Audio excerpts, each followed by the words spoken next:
ভাবনা তো খুব ভালো জিনিস, মুশকিল হচ্ছে এগুলি দুর্ভাবনা তৈরি করে। কারণ হচ্ছে যে এখানে কয়েকটা ঘটনা একসাথে দেখবার বিষয়। হোলি আর্টিজানের ঘটনার পরে যে বিভৎস যে হত্যাকাণ্ড সেখানে সংঘটিত হয়েছিল, তারপরে এইখানকার যে জঙ্গি ডিসকোর্স রাজনীতি এবং দর্শনের, সেটা সম্পর্কে একটা নতুন প্রশ্ন সমাজের সবার সামনে চিন্তাশীল মানুষদের সামনে উত্থাপিত হলো। এ যাবৎকাল বিভিন্ন সরকার, দেশি বিদেশি নানান সরকার এই জঙ্গি তৎপরতার জন্য মাদ্রাসার ছাত্রদেরকে দায়ী করত। এরপর দেখা গেল যে না, আধুনিক শিক্ষায় শিক্ষিত ইংলিশ মিডিয়াম স্কুলের ছাত্ররাও এর মধ্যে জড়িত। আজিমপুরের সেপ্টেম্বর মাসের ঘটনায় দেখা গেল যে মধ্যবিত্ত পরিবারের স্বামী, স্ত্রী, সন্তান পর্যন্ত এগুলোর সঙ্গে জড়িত। একটা হচ্ছে এদেরকে দমন করার আগে বা পাশাপাশি যে চিন্তাটা করা দরকার, যে প্রথমে হচ্ছে পশ্চাৎপদ যাদেরকে আমরা বলি মাদ্রাসা ছাত্ররা, তারপরে এখন আধুনিক ছাত্ররা বিশ্ববিদ্যালয়, কলেজ এবং স্কুলের, তারপরে হচ্ছে মধ্যবিত্ত পরিবারগুলির গোটা পরিবার, পিতা মাতা এবং সন্তান সহ, কিশোর সন্তান সহ এই একটা ভিন্ন রাজনৈতিক তৎপরতার মধ্যে জড়িত হচ্ছে। তাদের বক্তব্যটা কি, তারা মনে করে সমাজ এবং রাষ্ট্র ন্যায় বিচার প্রতিষ্ঠা করে না, সাম্য প্রতিষ্ঠা করে না, এখানে একটা শোষণ মনে করে। তো এটা প্রতিদিন সরকারই বলে, এটা তো মনে করার মধ্যে কোন রকমের ভুল নাই। যদি আপনি কেন মানে তাদের মনে করার কারণটা কি? দেশ চলছে, সরকার চলছে, বাংলাদেশ ব্যাংকের স্ট্যাটিস্টিক্স দেখেন, সরকার স্ট্যাটিস্টিক্স দেখেন, মন্ত্রীদের কথা বলেন, যেখানে শোষণ নিপীড়ন চলছে, এখানে বৈষম্য চলছে, এগুলি তো রাষ্ট্রেরই বক্তব্য। না না, সেক্ষেত্রে এই কথাগুলো সরকারগুলি, আজকের সরকার, তার আগের সরকার, তার আগের সরকার খাতাপত্র দিয়েই বলছে এই বাংলাদেশে শোষণ নিপীড়নমূলক ব্যবস্থা আছে, এইখানে বৈষম্য বেড়ে চলেছে।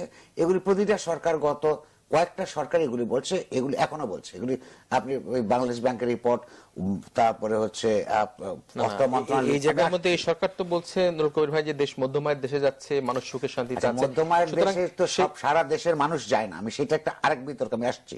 আপনি যে প্রশ্নটা করেছেন আমরা সেখানে থাকি আগে। সেটা হচ্ছে যে এই কথাগুলি তারা বলছে। এখন তাহলে ডাইমেনশন দুইটা, একটা এই কথাগুলো এই দেশে আর অন্যান্য রাজনৈতিক দল বলছে। এই অন্যান্য রাজনৈতিক দলের তারা যারা বলছে, তারা একটা অধিকার আছে যে সরকার সম্পর্কে, রাষ্ট্র ব্যবস্থা সম্পর্কে যদি অভিযোগ থাকে, আইনানুগ কাঠামোর মধ্যে তার সংগ্রাম করার অধিকার আছে। সে অধিকার কয়টা বাস্তবায়ন হচ্ছে কি হচ্ছে না সেটা একটা ভিন্ন আলোচনা। কিন্তু আমরা এই গ্রুপটাকে আমরা দেখতে পাচ্ছি যে তারা কোনো, যেটাকে গণসংগঠন বলে, গণরাজনৈতিক তৎপরতা বলে, এরকম কোন পন্থায় এই বৈষম্য, শোষণ, নিপীড়ন বিরুদ্ধে সংগ্রাম করছে না। তারা সশস্ত্রভাবে এই আন্দোলনটা শুরু করেছে। এটা বাংলাদেশের সংবিধান এবং আইন অনুযায়ী এইটা বেআইনি, এক নম্বর কথা। দুটো কিন্তু, একটা হচ্ছে যে সমাজের নিম্নবিত্ত, উচ্চবিত্ত, মধ্যবিত্ত, ইংরেজি শিক্ষিত, আরবি শিক্ষিত সব শ্রেণীর কিছু কিছু মানুষ এই অভিযোগ উত্থাপন করছে। এই উত্থাপন করার মধ্যে তারা এটা সংগ্রাম করছে, এটা তারা এই ব্যবস্থাটা পাল্টে দিতে চাইছে। চাওয়ার ক্ষেত্রে যে সংবিধান স্বীকৃত যে পথ, আইন স্বীকৃত যে পথ, সেই পথে না গিয়ে তারা একটা সন্ত্রাসবাদী পথ অবলম্বন করছে। এটা বেআইনি, অতি বিপ্লবী বা সন্ত্রাসবাদী যেটাই বলছেন। না, আমি যেটা বলছি, আমি অতি বিপ্লবী বলি না, আমি বলছি সন্ত্রাসবাদী। এই পথটা তারা অবলম্বন করছে, এটা বেআইনি। আবার এই ধরনের পন্থাকে রুখে দিবার জন্য রাষ্ট্রের কিছু আইন আছে, যে যারাই সরকারের আইন বা সংবিধানের আইন, রাষ্ট্রের আইন মানে না, তাদেরকে দমন করবার জন্য রাষ্ট্রীয় সংবিধান, আইন কানুন, এগুলি কতগুলি বিধি ব্যবস্থা প্রচলন করা হচ্ছে। তাদেরকে গ্রেফতার করতে হবে, তাদেরকে বিচারের সম্মুখীন করতে হবে, প্রমাণ করতে হবে যে তারা রাষ্ট্র, সংবিধান এবং আইনের বিরুদ্ধে কাজকর্ম করছে, এবং তাদেরকে বিচার করে প্রয়োজনে মৃত্যুদণ্ড থেকে নানান মেয়াদী জেলের ব্যবস্থা আছে। বাস্তবে আমরা কি দেখছি? বাস্তবে দেখছি যে একদিকে এই যারা শোষণ, নিপীড়ন, ইনসাফের নাই বলে সংগ্রাম করা দরকার বলছেন, তারা একটা সন্ত্রাসবাদী পথ অবলম্বন করছেন, যেটা বেআইনি। এটা হলো রাষ্ট্রের বাইরের দিক। রাষ্ট্রের দিক থেকে আবার তার যে কথা, যে তাদেরকে গ্রেফতার করতে হবে, বিচার করতে হবে এবং তাদেরকে শাস্তি দিতে হবে এরকম যারা অন্যায় করে। আমরা দেখছি বছরের পর বছর রাষ্ট্র যে জায়গায় বিচার বহির্ভূত হত্যাকাণ্ড এটা চালিয়ে যাচ্ছে। অর্থাৎ একদিকে এইসব জঙ্গি গোষ্ঠীগুলি এক ধরনের সন্ত্রাসী তৎপরতা চালাচ্ছে আইন কানুন না মেনে, অভিযোগ যেভাবে মানুষের কাছে নিয়ে যাওয়া উচিত, সে মানুষের ম্যান্ডেট নেওয়া উচিত এবং নিয়মতান্ত্রিক ভাবে তার ব্যবস্থা পরিবর্তন করা উচিত, সেটা তারা করছে না, সন্ত্রাসী কারাই করছে। অন্যদিকে রাষ্ট্র তার যেভাবে এই ধরনের প্রবণতাকে দমন করবার কথা সেটা না করে সোজা, আপনি নিজেই বলেছেন যে রাত্রেবেলা শোনা যায় যে অ্যারেস্ট করেছে, সকালবেলা তাদেরকে হত্যাকাণ্ড। সেটা আমি গণমাধ্যমে মানুষের প্রতিক্রিয়া বলছিলাম, কিন্তু মানুষের প্রতিক্রিয়া আমি তো পবিত্র করি না, আমারটা বলছি। আমি বলছি যে উভয় পক্ষই পারস্পরিক এক ধরনের সন্ত্রাসী তৎপরতা চালাচ্ছে। রাষ্ট্রের কি করণীয় রয়েছে এই ক্ষেত্রে? একজন জঙ্গিকে যখন বারবার মাইকিং করে তাকে আত্মসমর্পণ করার কথা বলা হচ্ছে, তাকে বেরিয়ে আসার কথা বলা হচ্ছে, ঠিক সে সময় যখন আইন শৃঙ্খলা রক্ষাকারী বাহিনী দাঁড়িয়ে থাকে, তখন তাদের কি করণীয় থাকতে পারে? রাষ্ট্রের কর্তব্য হচ্ছে, আমি আপনাকে পরিষ্কারভাবে ডিফাইন করে বলেছি, রাষ্ট্রের কর্তব্য হচ্ছে যারা রাষ্ট্রের আইন মানে না তাদেরকে গ্রেফতার করা, তাদেরকে বিচার করা এবং তাদেরকে শাস্তি দেওয়া।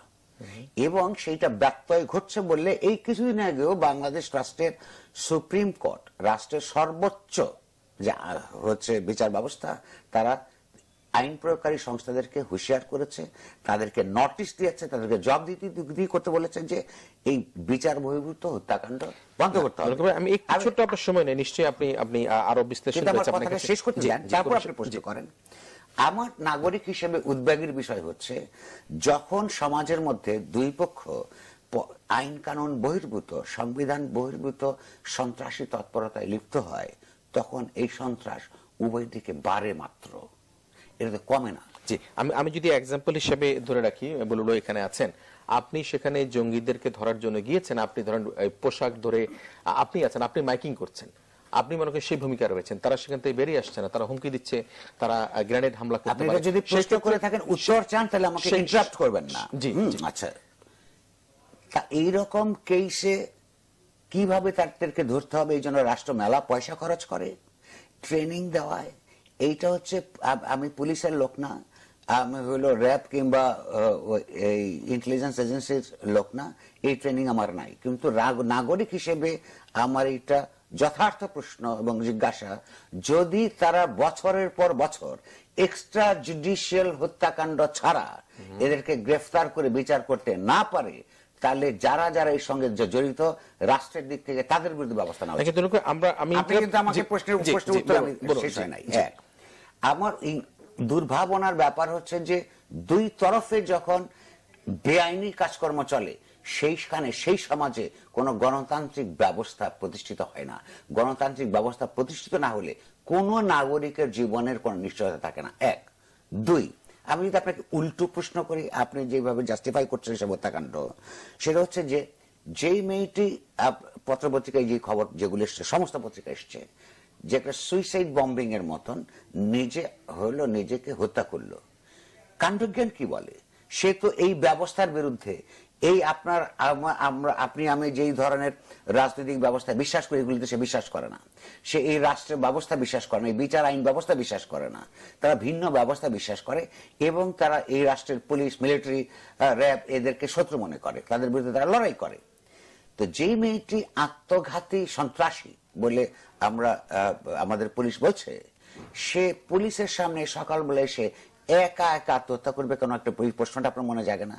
সে ওই সামনে তো পুলিশ ছিল, তো সে তার সামনে তার চিন্তা যে শত্রু, তাদেরকে আত্মহত্যা করার কথা, একা একা মূল্য কেন?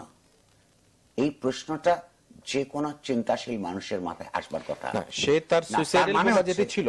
এই জায়গায় যদি আমি আপনাকে না ইন্টারাপ্ট করি, তাহলে হয়তো বা দর্শক বিভ্রান্ত হতে পারে। আমি বলি, তার যে সুইসাইডাল যে বেলটার সাথে ছিল, সেই বেলটা নিয়ে সে পুলিশের কাছে যাওয়ার চেষ্টা করেছে, কিন্তু আগেই তো ব্রাস্ট হয়ে গিয়েছে। আপনি সেভাবে কেন ভাবতে পারেন না? আমি ভাবতে পারি না, কারণ আমি রাষ্ট্রকে সবসময় সন্দেহ করি। এই সন্দেহ করা আমার নাগরিক কর্তব্য। রাষ্ট্রের কর্তব্য হচ্ছে আমি যাকে ট্যাক্স দিই, আমার প্রশ্নের, নাগরিকের প্রশ্নের উত্তর দেওয়া। যে তার ওইখানে ওই রিমোট কার কাছে ছিল, এটা তাকে প্রমাণ করতে হবে। সে চাকুরি করে, আপনার কথাটা বলে যাবেন না। পুলিশ, মিলিটারি, র্যাব, তারা আপনার আমার ট্যাক্সের পয়সায় তাদের বেতন চলে। সুতরাং এই প্রশ্নের উত্তর দেওয়া তাদের কর্তব্য। যে ওই জায়গায় এইরকম যে কোনো সন্ত্রাসী, তার জন্য তারা শত্রু। পুলিশ, র্যাব আমার মিত্র, কারণ তার সঙ্গে আমার রাজনৈতিক আদর্শগত মত পার্থক্য থাকতে পারে, কিন্তু আমি মনে করি এই রাষ্ট্র ব্যবস্থায় পুলিশ থাকা দরকার, র্যাব থাকা দরকার, আইন শৃঙ্খলা বাহিনী থাকা দরকার। ওরা মনে করে যে এই সমস্ত এগুলি হচ্ছে বেশরীয়তি, এই বেশরীয়তি জিনিস থাকা উচিত না, অর্থাৎ পরস্পরের শত্রু। তা সে যখন মরেই যাবে, সে মরে যাওয়ার সময় এটা অত্যন্ত কাণ্ডজ্ঞানের ব্যাপার যে সে স্বাভাবিক সে চেষ্টা করবে যে তার দুইজন শত্রুকে সহ হত্যা করতে। সে চেষ্টা নিশ্চয় সে করেছে, হয়তো বা সে ব্যর্থ হয়েছে। আচ্ছা, আমি উল্টো প্রশ্ন করি, আপনি কিভাবে জানেন? সে তো আমরা টেলিভিশনে দেখেছি যে তার ওই সময় আগেই বাস্ট হয়ে যাবে কেন? সে তো চেষ্টা করেন। এর আগেরটা তো আমরা দেখেছি যে চাকু মেরেছে ইয়েতে, আজিমপুরে। এইখানে এই মেয়েটিকে সেরকম কোন চেষ্টা করতে টেলিভিশনের পর্দায় আমরা দেখি নাই। মানে হচ্ছে রাতের বেলায় তাদেরকে আগে ভিতরে থাকে, পরবর্তীকালে সকালবেলা এই ঘটনা ঘটে। আপনি যেমন বলছেন জনগণ, আপনার দর্শকরা বিভ্রান্ত হবে, আমার ধারণা আপনার প্রশ্নে বিভ্রান্ত হবে। কারণ হচ্ছে যে মানুষকে বোকা মনে করার কোনো কারণ নাই। এদের বিরুদ্ধে নাটক সাজানোর, একই গল্প করার, গল্প ঘটনার এই পর্যন্ত মেলা উদাহরণ আছে। একই গল্প বছরের পর বছর এই এক্সট্রা জুডিশিয়াল হত্যাকাণ্ডের মধ্যে ঘটনায় বলেছে তো আইন প্রয়োগকারী সংস্থাগুলো। আমার প্রশ্ন হচ্ছে এগুলিতে আপনি ব্রডার পিকচারটা দেখেন। এইসব করে কখনো একটা সমাজের ভেতরে যদি অসন্তোষ থাকে, যদি আদর্শগত অসন্তোষ থাকে, সেগুলোকে যদি ইফেক্টিভলি মেইনস্ট্রিম যদি রাজনৈতিকভাবে, অর্থনৈতিকভাবে, সাংস্কৃতিকভাবে যদি অ্যাড্রেস না করে, তাহলে একসময় মাদ্রাসার কথা বলেছেন, এখন দেখা যাচ্ছে আপনার ইংরেজি শিক্ষিত ছেলেমেয়েরা আসছে, এরপরে এটা আরো কত বিস্তৃত হবে এটা কেউ বলতে পারে না। সেই জায়গাটার মধ্যে আপনারা গঠিত হচ্ছে, এটাকে সিরিয়াসলি নেওয়া। কিন্তু আমরা বিরতি যাব, সে যাবার আগে আমি একটা অনুরোধ করবো, আপনারা গণমাধ্যমের বিশিষ্ট ব্যক্তি হিসেবে রয়েছেন, আপনারা রাষ্ট্রকে সেই বিষয়ে সহযোগিতা করবেন, রাষ্ট্রের পাশে দাঁড়াবেন, এবং আইন শৃঙ্খলা রক্ষাকারী বাহিনী যে কার্যক্রম করছে সেই কার্যক্রম তো আমাদের জন্যই করছে, সেরকম ভাবনা আমরা কেন করতে পারি না? কারণ আমি দেখতে পাই যে রাষ্ট্র, আপনি যাদের কথা বলছেন তারা আমাদের জন্য করেন। আমরা যখন উচিত কথা বলি, সত্য কথা বলি, তখন আমাদের উপর রাগান্বিত হয়। এটা তো হাজার হাজার উদাহরণ আছে। আপনার মনে হচ্ছে যে আপনি এই মাত্র মঙ্গল গ্রহ থেকে আসছেন, বাংলাদেশের ঢাকার পরিস্থিতি বোঝেন না। আমার বিরুদ্ধে আমার গাড়িতে হচ্ছে অ্যাটাক হয়েছে, এটা জিডি করেছে, আমার বাচ্চাকে ধরে নিয়ে যাবে জিডি করেছে, কোন ইনভেস্টিগেশন হয় নাই। আর আপনি বলতে চান যে আমি এই সত্য কথা বলি বলে, হ্যাঁ, আমি আমাকে বিশ্বাস করতে হবে যে এই আমার সঙ্গে তারা আছে। আমি বলবো আপনার কাছে